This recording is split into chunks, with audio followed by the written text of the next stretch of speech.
c'est à la portée de tout le monde d'aller sur le chemin du Christ. C'est d'ailleurs pour cette raison, pour cette unique raison, que Dieu a créé les hommes, tous les hommes de la terre, sans parler du travail du diable, qui sème la confusion. De chemin, il n'y en a qu'un, il n'y a que celui du Christ, sans parler du but du diable, éloigner l'homme de Dieu. C'est un fait que bien peu d'hommes n'empruntent le chemin du Christ, et maintenant parmi les chrétiens, qui l'empruntent ce chemin, qui avance sur ce chemin, qui parvient au sommet de la montagne, bien peu en vérité, si peu que ça ferait peur, car ce qu'il faut laisser au bord du chemin, c'est bien plus que des bijoux de famille.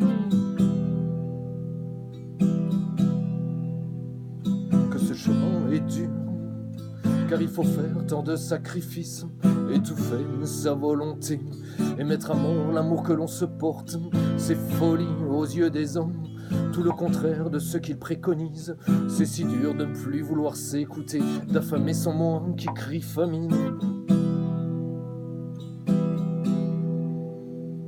Contrairement à cette idée reçue, que ce sont les faibles qui croient en Dieu, parce qu'ils ne trouveraient pas en eux les ressources pour être forts dans la vie, eh bien ce sont les forts qui prennent le chemin, qui escaladent la montagne du Christ, car ceux qui se pensent forts sont bien trop faits pour s'y attaquer, car qui veut suivre le Christ devra couper tous les fils qui donnent l'impression aux forts d'être forts, tous les fils de sécurité.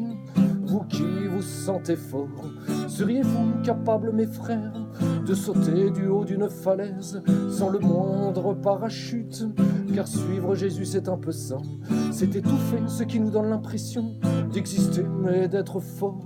Je veux parler de sa volonté, un curieux discours en vérité. Je vous le concède, mes amis, si opposé à l'esprit du monde, car c'est en se mettant en faiblesse qu'on devient fort.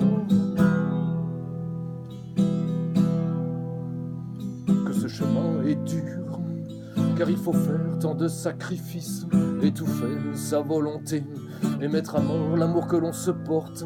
C'est folie aux yeux des hommes, tout le contraire de ce qu'ils préconisent. C'est si dur de ne plus vouloir s'écouter, d'affamer son moi qui crie famine.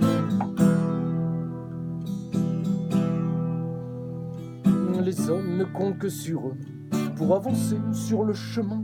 C'est leur moi qui est maître à bord, autrement dit l'amour qu'ils se portent. Mais l'amour propre est la pire des gangrènes pour qui veut avancer sur le chemin de Dieu, car son fruit n'est rien d'autre que l'orgueil, mais l'orgueil est incompatible avec Dieu. Alors pour qui veut avancer sur le chemin, il lui faudra trouver la force d'étouffer son amour propre, de faire donc l'holocauste de sa volonté. Il faut donc avoir l'humilité de reconnaître qu'on ne vaut pas grand-chose pour se délester de sa volonté propre, et pour qu'ainsi le Christ y substitue la sienne. Ainsi armé de la volonté de Jésus, s'y ajouteront tous ses attributs. Ainsi docile entre ses mains, il fera des merveilles à travers nous, libérés des entraves de notre moi qui nous tenait prisonniers dans une bille. Nous découvrirons vraiment qui nous sommes, nous serons libres comme bien peu le sont. Que ce chemin est dur, car il faut faire tant de sacrifices, étouffer sa volonté et mettre à mort l'amour que l'on se porte. C'est folie aux yeux des hommes, tout le contraire de ce qu'ils préconisent. C'est si dur de ne plus vouloir s'écouter, d'affamer son moi qui crie famine.